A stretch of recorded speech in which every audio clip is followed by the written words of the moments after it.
ಧನುರಾಶಿ ವ್ಯವಹಾರದಲ್ಲಿ ಲಾಭ ಇದ್ದರೂ ಕೂಡ ತುಂಬ ಎಚ್ಚರಿಕೆಯಿಂದ ಇರಬೇಕು. ಯಾಕೆ ಅಂತಂದರೆ ಯಾವ ಕ್ಷಣದಲ್ಲಿ ಬೇಕಾದರೂ ಕೂಡ ಅಂತಹ ವ್ಯವಹಾರ ನಿಮಗೆ ವಿರುದ್ಧವಾದಂತಹ ಫಲವನ್ನು ಕೊಡಬಹುದು ಅನ್ನುವಂತಹ ಮುನ್ನೆಚ್ಚರಿಕೆ. ವಿದ್ಯಾರ್ಥಿ ಉಪಾಧ್ಯಾಯರ ಮಧ್ಯದಲ್ಲಿ ವೈಮನಸ್ಸಿಕ್ಕೆ ಅವಕಾಶ ಇದೆ. ಅಲ್ಲಿ ಉಪಾಧ್ಯಾಯರು ತಮ್ಮ ಶಿಷ್ಯವರ್ಗಕ್ಕೆ ಎಲ್ಲವನ್ನು ಯೋಗ್ಯವಾಗಿ ನೀವು ಅಭ್ಯಾಸ ಮಾಡಬೇಕು ಅಂತ ಹೇಳಿ ಉಪದೇಶ ಮಾಡುವಂಥದ್ದು ಒಂದು ಕಡೆ, ಆದರೆ ವಿದ್ಯಾರ್ಥಿಗಳ ಚಿಂತನೆ ಆಲೋಚನೆಗಳೇ ಬೇರೆಯಾಗಿರುತ್ತೆ. ಹೀಗಾಗಿ ಉಪಾಧ್ಯಾಯರು ಮತ್ತು ವಿದ್ಯಾರ್ಥಿಗಳು ಅಂದರೆ ಗುರು ಶಿಷ್ಯರ ಮಧ್ಯದಲ್ಲಿ ಜಗಳವಾಗ್ತಕ್ಕಂತಹ ಸಾಧ್ಯತೆ ಎಲ್ಲ ಕ್ಷೇತ್ರಗಳಲ್ಲೂ ಕೂಡ ಕಂಡುಬರ್ತಕ್ಕಂಥದ್ದಾಗಿರುತ್ತೆ. ಪ್ರೇಮಿಗಳಿಗೆ ತುಂಬ ಸಮಸ್ಯೆ ಆಗ್ತಕ್ಕಂತಹ ದಿವಸ ಇದಾಗಿದೆ.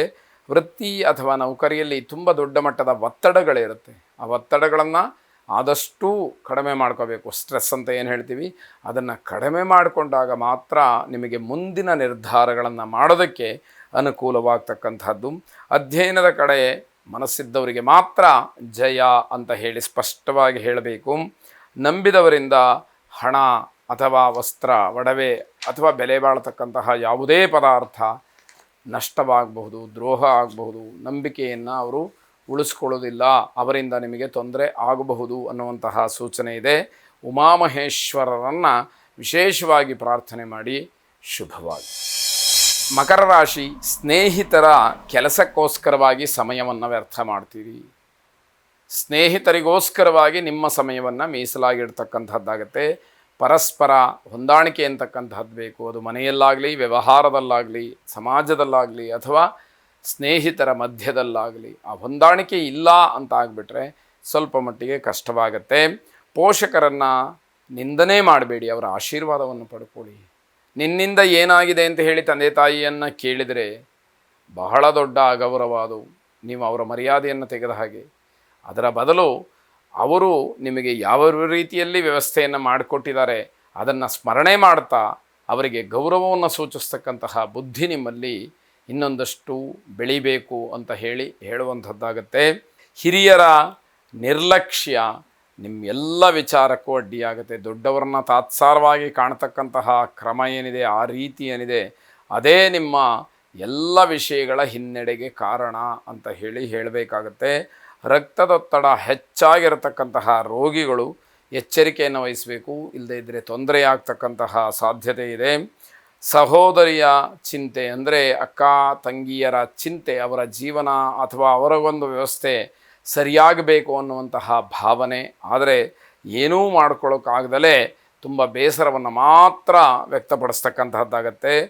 ಆರೋಗ್ಯವಂತರು ಕೈಯಲ್ಲಿ ಆಗುವಂಥವರು ತಿರುಪತಿಯ ವೆಂಕಟರಮಣನವನ್ನು ನಾನು ಕಾಲ್ನಡಿಗೆಯಲ್ಲಿ ಬಂದು ದರ್ಶನ ಮಾಡ್ತೀನಿ ಅಂತ ಹೇಳಿ ಪ್ರಾರ್ಥನೆ ಮಾಡಿಕೊಳ್ಳಿ. ಶುಭವಾಗಿ. ಕುಂಭರಾಶಿ, ಹಣಕ್ಕೆ ತೊಂದರೆ ಇಲ್ಲ, ಆದರೆ ಎಷ್ಟು ಆದಾಯ ಬರುತ್ತೋ ಅದಕ್ಕಿಂತ ಹೆಚ್ಚು ಖರ್ಚು ಅನ್ನುವಂಥದ್ದು ಮಾತ್ರ ನಿಮಗೆ ಯೋಚನೆಯನ್ನು ತಂದಿಡುತ್ತೆ.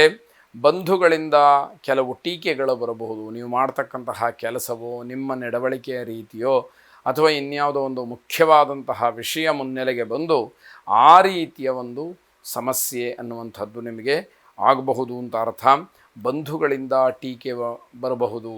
ಯಾರೋ ನಿಮ್ಮ ಸಂಬಂಧಿಕರೇ ನಿಮ್ಮ ಬಗ್ಗೆ ಇಲ್ಲ ಸಲ್ಲದ ಮಾತುಗಳನ್ನು ಅಥವಾ ನಿಮ್ಮನ್ನು ಜರಿತಕ್ಕಂತಹ ಮಾತುಗಳನ್ನು ಆಡುವಂಥದ್ದಿರುತ್ತೆ. ಆತುರದಿಂದ ನಷ್ಟವಾಗುತ್ತೆ. ಯಾವುದೇ ಕೆಲಸ ಮಾಡಲಿ ಅಥವಾ ಇನ್ನೇನೇ ಒಂದು ಕೈಂಕರ್ಯದಲ್ಲೂ ಕೂಡ ಅತಿಯಾದಂತಹ ಆತುರ ಇದೆಯಲ್ಲ, ಅದು ನಿಮಗೆ ತೊಂದರೆಗೆ ಕಾರಣವೇ ಹೊರತು ಅದರಿಂದ ಉಪಯೋಗಗಳು ಬಹಳ ಕಡಿಮೆ ಅಂತ ಅರ್ಥ. ಹಾಗೆಯೇ ಉದ್ಯೋಗ ಅಥವಾ ವೃತ್ತಿಯಲ್ಲಿ ಆತಂಕ ಶುರುವಾಗುತ್ತೆ. ಕೆಲಸದಲ್ಲಿರ್ತಕ್ಕಂತಹದ್ದು, ಮಾಡುವಂತಹ ವೃತ್ತಿ, ಇದೆಲ್ಲವೂ ಕೂಡ ಯಾವ ಕ್ಷಣದಲ್ಲಿ ಏನಾಗುತ್ತೋ, ನನ್ನ ಕೆಲಸ ಎಲ್ಲಿ ಹೋಗಿಬಿಡುತ್ತೋ ಅನ್ನುವಂತಹ ಒಂದು ಭಾವನೆ, ಆತಂಕ ನಿಮ್ಮಲ್ಲಿ ಪ್ರತಿ ಕ್ಷಣವೂ ಕೂಡ ಹೆಚ್ಚಾಗ್ತಕ್ಕಂಥದ್ದಾಗತ್ತೆ. ಮಕ್ಕಳಿಗೆ ಆರೋಗ್ಯ ಸಮಸ್ಯೆ ಎನ್ನುವಂಥದ್ದು ಕಾಡುತ್ತೆ. ತುಂಬ ಎಚ್ಚರಿಕೆಯನ್ನು ವಹಿಸಬೇಕಾದಂಥದ್ದು.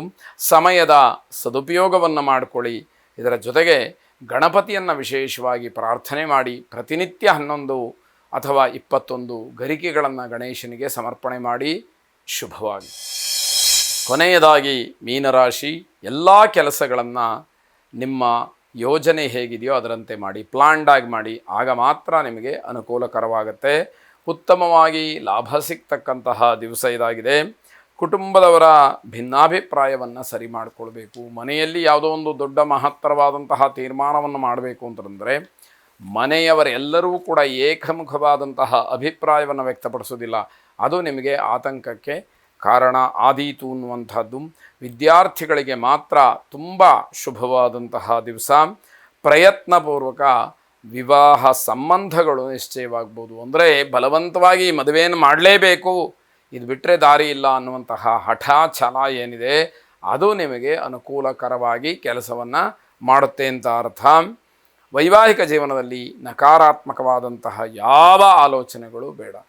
ಎಲ್ಲವನ್ನೂ ಧನಾತ್ಮಕವಾಗಿ ಯೋಚನೆ ಮಾಡಿ, ಆಗ ಭಗವಂತನ ಅನುಗ್ರಹವಾದರೆ ನೀವು ಯೋಚನೆ ಮಾಡಿದಂಥದ್ದು ಫಲಿಸುತ್ತೆ ಅನ್ನುವಂತಹ ಅರ್ಥ. ಕುಲದೇವತಾ ಪ್ರಾರ್ಥನೆಯನ್ನು ಮಾಡಿ. ಶುಭವಾಗಿ.